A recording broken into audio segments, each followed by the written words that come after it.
Le royaume de France fut longtemps l'un des plus puissants d'Europe. De Clovis le Franc au dernier jour de la dynastie des Bourbons, du règne austère de Saint-Louis à celui de Napoléon III, vous allez revivre 15 siècles de notre histoire.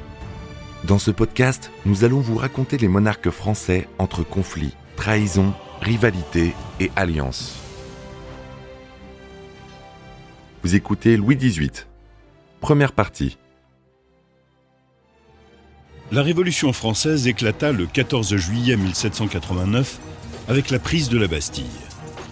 Les mouvements politiques libéraux et les masses populaires s'unirent dans la rue pour défier la monarchie absolue qui dirigeait la France depuis plusieurs siècles. Les vieilles idées de hiérarchie et de tradition succombèrent aux nouveaux principes des Lumières, citoyenneté et droits inaliénables. Les premiers révolutionnaires espéraient réformer le gouvernement avec le roi Bourbon Louis XVI. Mais quand les éléments radicaux ravirent le pouvoir aux modérés, la monarchie fut abolie et la première république française vit le jour. La France ne connaît en fait que le système monarchique. Frédéric Lacaille, conservateur au château de Versailles. J'allais dire que d'une certaine manière, elle ne peut pas imaginer un autre type de régime, mais elle voudrait en fait une monarchie plus libérale, ouverte aux nouveautés, et aux demandes, aux attentes en fait de la bourgeoisie et du peuple. Et elle propose donc au roi cette solution. Mais le roi ne l'acceptera pas. L'Europe en fut à jamais changée. La Déclaration des droits de l'homme marqua une rupture radicale et transforma du tout au tout l'état d'esprit de la population française. La famille royale ne quitta pas la France et ne survécut pas à ce bouleversement. Pas plus que les chefs révolutionnaires. C'est pourquoi, même après la disparition de Louis XVI et de Marie-Antoinette, il fallut des générations pour que le projet qu'ils avaient conçu pour la France soit réalisé. En fait, le chemin vers la démocratie s'avéra si rude que près de 35 ans après la naissance de la République, les Français restaurèrent la monarchie avec un héritier de la maison des Bourbons, Louis XVIII. Contrairement à son malheureux frère Louis XVI et à son neveu Louis XVII au destin tragique, Louis XVIII se trouva au bon endroit, au bon moment.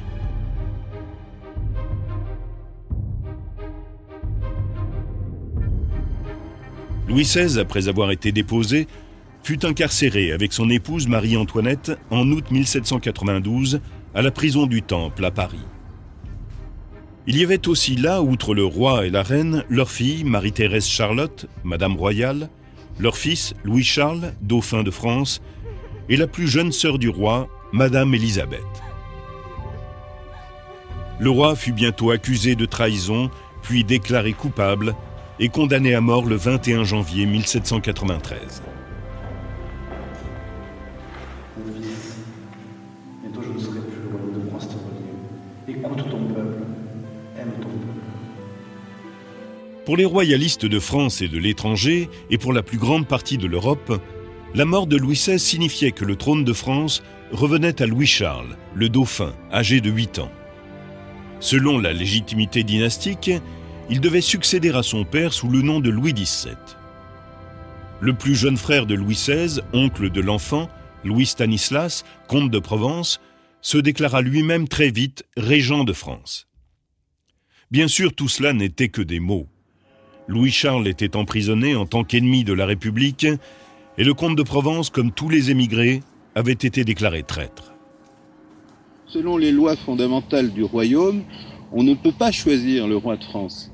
Jean-François Beige, écrivain.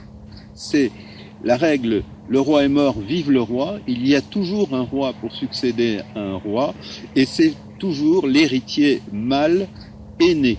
Et en l'occurrence, c'est le petit enfant qui est au temple, qui est prisonnier, et qui ne peut pas régner, d'abord parce que c'est la Révolution, ensuite parce qu'il est prisonnier, et troisième malheur, il est malade.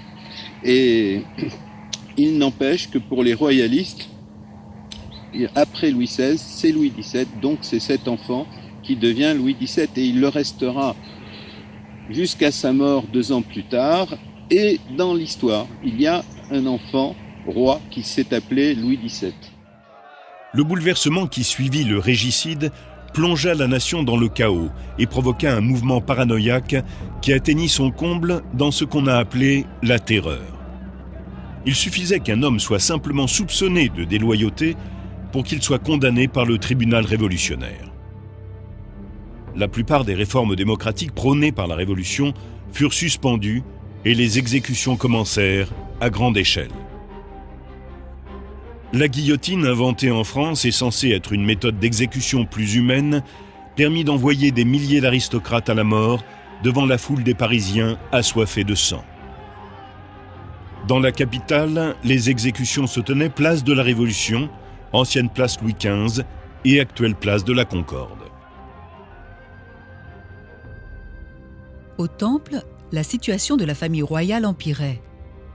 Leur surveillance renforcée permit de déjouer des complots royalistes destinés à sauver l'enfant et sa mère.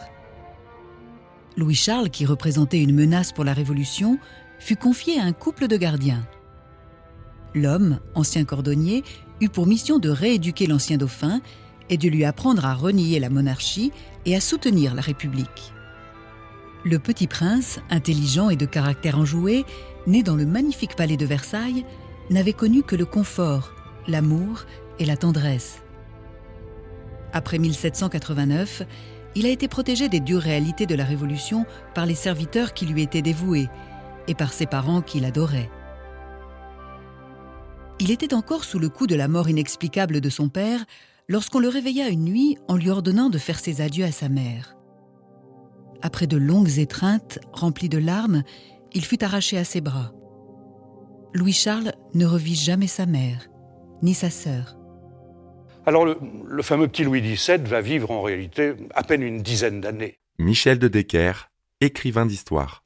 Il naît en 85 et bon, on a fait beaucoup de théories sur une évasion de la prison du Temple, etc. Mais non, il meurt prisonnier des révolutionnaires. C'est-à-dire qu'à partir du moment où sa maman, la reine Marie-Antoinette, est exécutée, il est confié aux mains du cordonnier Simon dans la prison du Temple. Et là, il est véritablement traité comme une bête. Il est dans un cul de basse-fosse, dans une cellule. Il est obligé de ramper sur le sol pour ouvrir une trappe pour avoir sa nourriture. À ce rythme-là, il est malade, il souffre de tuberculose et il meurt vraisemblablement donc en 95, épuisé d'une péritonite tuberculeuse. Marie-Antoinette fut transférée à la conciergerie réservée aux prisonniers de droit commun. Lors de la parodie de procès tenue par le tribunal révolutionnaire, elle fut très vite déclarée coupable de trahison et condamnée à être exécutée. Sur l'ordre de Maximilien Robespierre, homme politique chantre de la terreur, Louis-Charles fut emprisonné dans une pièce sombre et privé de tout contact humain pendant 6 mois. On lui passait sa nourriture par une petite ouverture pratiquée dans la porte. Il fallut attendre que Robespierre soit renversé et devienne lui-même victime de la terreur pour que le gouvernement en place soit informé du traitement honteux qui était réservé au petit dauphin dans la prison du Temple. Après avoir été plusieurs fois repoussé, une enquête fut diligentée sur les conditions de détention de l'enfant, et sa situation s'améliora. Mais il était trop tard. Il était mourant. Il avait été abusé et traité avec une extrême négligence. Et le petit prince, autrefois gai et en bonne santé, était devenu méconnaissable. Ce qui jettera plus tard le doute sur la véritable identité de l'enfant prisonnier. Un médecin fut enfin appelé à la prison, mais il ne put que soulager les souffrances de l'enfant. Louis XVII mourut le 8 juin 1795. Il avait 10 ans. On pratiqua sur lui une autopsie et le roi, qui n'avait jamais régné, fut enseveli sans faste dans une fosse commune. Son frère et son neveu étant morts, Louis Stanislas, comte de Provence, alors âgé de 40 ans, fit valoir ses droits à la succession au trône sous le nom de Louis XVIII. Immédiatement, dès l'annonce de la mort du dauphin, le bruit courut que l'enfant s'était échappé, qu'on l'avait fait sortir du temple et qu'un autre enfant lui avait été substitué. Louis Stanislas Xavier, qui reçut à sa naissance le titre de comte de Provence, naquit en 1755 au château de Versailles. Il était le fils de Louis, dauphin de France, seul fils survivant du roi Louis XV, qui ne vécut pas assez longtemps pour succéder à son père. Mais on se souvient de lui comme le père de 3 rois, Louis XVI, Louis XVIII et Charles X. Au moment de sa naissance, Louis Stanislas était le 4e dans l'ordre de la succession au trône. En effet, il était le 3e d'une fratrie de 4 garçons et 2 filles. Ses frères aînés étaient Louis-Joseph et Louis-Auguste, et son cadet, Charles-Philippe. Il avait également 2 sœurs, la princesse Clotilde et la princesse Élisabeth. Après la mort de son frère aîné et de son père, Louis-Auguste devint dauphin de France. 1 an plus tard, il épousa la charmante archiduchesse d'Autriche Marie-Antoinette. Quant à lui, Louis Stanislas épousa une princesse de Savoie peu séduisante et ennuyeuse. On rapporte qu'il la trouvait si repoussante qu'ils n'eurent jamais d'enfant. À la mort de son grand-père, Louis XV, en 1774, Louis-Auguste lui succéda sous le nom de Louis XVI, et Louis Stanislas devint le suivant dans la succession au trône. Il adopta un style de vie paisible et sédentaire. Il ne partageait pas la passion des Bourbons pour la chasse. À cause de ses passe-temps favoris, nourriture et lecture, il grossit énormément, si bien que plus tard il fallut que ses serviteurs le portent de nuit dans les escaliers. Au cours des débats précédant la Révolution, Louis Stanislas n'était partisan que d'une modeste réforme des impôts. Au premier signe de révolte, au début de 1789, il pressa le roi hésitant à user de la force contre le coup d'État qui se préparait. Quand les violences éclatèrent à Paris, Louis Stanislas décida de rester à Versailles et encouragea le roi à faire de même. Son frère, Charles, comte d'Artois, plus conservateur, quitta la France avec son épouse et ses enfants et établit sa résidence, comme bien d'autres courtisans, à Turin. Alors pendant la Révolution, dès le 14 juillet, tout le monde s'en va. Le 15 juillet, toute l'aristocratie, les Polignac, etc., et même le comte d'Artois, c'est-à-dire le frère cadet, le Benjamin, de Louis XVI, le plus petit dans la fratrie, tout le monde s'en va, file à l'étranger, on émigre. Or, le second, le comte de Provence, le frère cadet de Louis XVI, lui reste à Paris, reste dans son palais du Luxembourg, parce que, alors pourquoi ? Pour 2 raisons, parce qu'il a plus de cran peut-être que les autres, mais aussi vraisemblablement parce qu'il a une idée derrière la tête, parce qu'il se dit, mon frère, le roi, est en très mauvaise posture, il est vraisemblable que je sois appelé à le remplacer. Et on sait même qu'il serait à l'origine d'une conspiration, la conspiration du marquis de Favras, pour éloigner Louis XVI du trône et pouvoir ainsi devenir roi de France.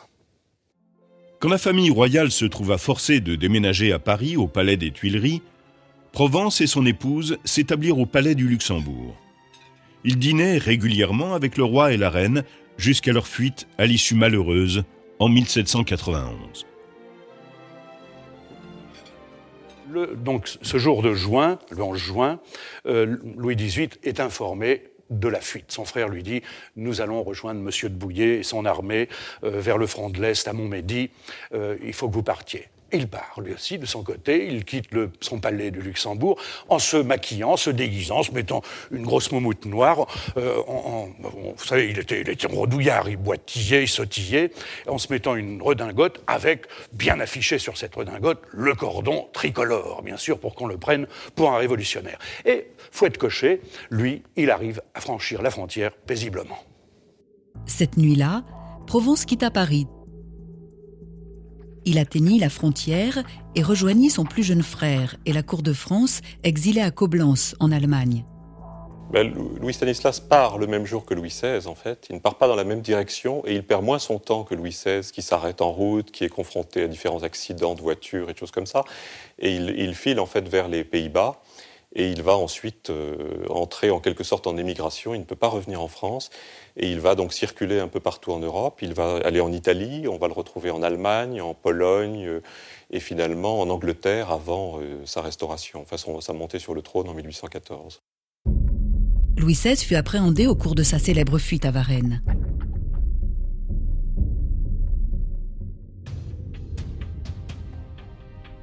Il fut ramené sous escorte à Paris, où il fut bientôt proclamé roi des Français. Et la monarchie constitutionnelle fut établie officiellement. Pressé de raffermir sa situation, le comte de Provence, toujours contre les instructions du roi, commença à échafauder un plan pour envahir la France. Il compromettait en toute connaissance de cause la sécurité du monarque, en organisant une intervention étrangère contre la Révolution avec l'aide de son autre frère. Les princes de Bourbon portent une lourde responsabilité dans la tragédie qui conduisit à la mort de leur frère Louis XVI et à l'abolition de la monarchie. Les autres nations d'Europe furent d'abord satisfaites de voir la France aux prises avec des luttes politiques internes. Mais quand la famille royale fut emprisonnée au Temple, tous les monarques virent dans la Révolution une menace qui pouvait également s'abattre sur eux. Les intérêts des nations étaient en jeu. Tout était prêt pour qu'une guerre éclate. Galvanisé par ses succès sur les champs de bataille, le gouvernement français proclama officiellement la fin de la monarchie et l'avènement de la République. Les princes d'Europe restèrent pétrifiés à la nouvelle de la mort de Louis XVI. Le roi et la reine ayant disparu, la colère du peuple s'abattit sur l'unique cible qui lui restait, le dauphin. On fit endosser à cet enfant innocent et sans défense la responsabilité des longues guerres inutiles, du luxe de la cour et des politiques répressives.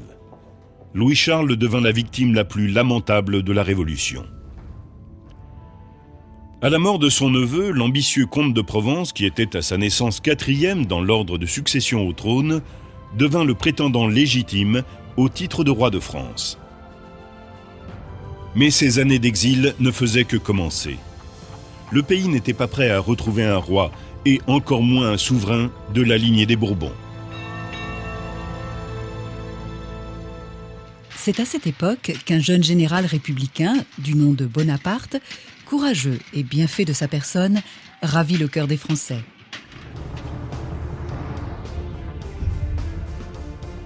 Il ne fallut que 3 ans à la Révolution pour atteindre son but. Les premiers révolutionnaires abolirent les privilèges de classe et confièrent la souveraineté au peuple. Ils comptaient sur le temps pour améliorer la Constitution et pour acquérir une meilleure expérience politique. Mais 10 ans plus tard, la France était encore plongée dans des conflits tant intérieurs qu'extérieurs.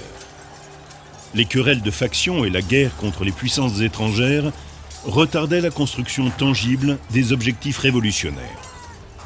La population commençait à réclamer de pouvoir vivre dans la paix. Le pays était sur le point d'aborder une nouvelle période. Les ambitions de 3 dynasties rivales, les Bourbons, les Orléans et les Bonaparte, désireuses d'occuper le trône de France, allaient plonger le pays dans un cycle interminable de révolutions, de campagnes militaires et d'élections. Eh bien, on a d'une part les forces de l'ancienne monarchie. Frédéric Lacaille, conservateur au château de Versailles. Les monarchistes, en fait légitimistes, qui sont partis, qui ont quitté la France avec la Révolution, qui sont en émigration et qui sont très actifs pour effectivement essayer de reprendre le pouvoir et de remettre un Bourbon sur le trône. Et puis on a aussi des tendances en France républicaines qui essaient d'installer un régime nouveau. On a le choix entre plusieurs personnages à l'époque et c'est finalement Bonaparte qui emportera le morceau. Le premier à initier ce changement est Napoléon Bonaparte, un jeune général corse, très populaire, qui sut profiter des opportunités offertes par la Révolution française. Son instinct lui souffle que la population est prête, afin de retrouver la stabilité, à sacrifier sa liberté et la démocratie pour laquelle elle s'est battue et à accepter que les rênes du gouvernement soient aux mains d'un homme fort. Il renverse le directoire qui gouvernait la République par le fameux coup d'État du 18 Brumaire. C'est ainsi que Napoléon, âgé de 30 ans, est porté à la tête de la nation et devient premier consul. Il garde pour objectif de porter la révolution à l'extérieur du pays, mais à l'intérieur, il établit une dictature militaire et met fin au mouvement révolutionnaire. En 10 ans, la France est passée de l'autocratie à la monarchie constitutionnelle, puis à la République constitutionnelle, et enfin au despotisme militaire. Louis Stanislas continue à agir en tant que Louis XVIII. Son exil se prolonge et ses déclarations sur son mode de gouvernement tendent de plus en plus vers le libéralisme. Louis XVIII n'a pas d'enfant, mais son frère a 2 fils qui ont grandi en exil et sont des héritiers présomptifs du trône de France. Pour consolider la puissance de sa famille, Louis XVIII convainc sa nièce, Marie-Thérèse, fille de Louis XVI, d'épouser son cousin, Louis-Antoine, duc d'Angoulême. Et il persuade le jeune couple de venir vivre auprès de lui. Marie-Thérèse est la seule survivante de la prison du Temple. Louis XVIII a négocié sa libération peu après l'achèvement de la Terreur. En échange de prisonniers français, elle avait été envoyée à Vienne dans la famille de sa mère. Louis trompe sa nièce en lui disant que les dernières volontés de ses parents étaient de la voir mariée à son cousin. Louis XVIII quitte l'Allemagne pour l'Italie, puis est chassé vers l'Est, en Russie. Grâce à la générosité du tsar Paul Ier, il rebâtit avec sa famille élargie une cour au style de vie aussi luxueux que celui de Versailles, dans le palais de Mytho, en Lettonie. Mais en 1801, le tsar annule la pension qu'il versait aux exilés et les chasse. Ils trouvent alors refuge auprès de la reine de Prusse.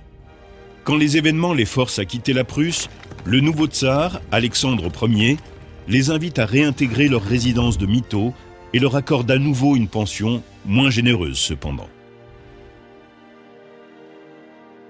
Napoléon, préoccupé par les complots qui visent à restaurer les Bourbons, tente d'obtenir de Louis XVIII qu'il renonce au trône de France. Eh bien, quand il entend en effet qu'il y a un petit général qui semble vraiment être efficace, vigoureux, intelligent, qui s'est emparé de Toulon alors que la ville de Toulon s'était livrée aux Anglais. Michel de Decker, écrivain d'histoire. Eh bien, il lui fait savoir, il lui passe un courrier à Bonaparte.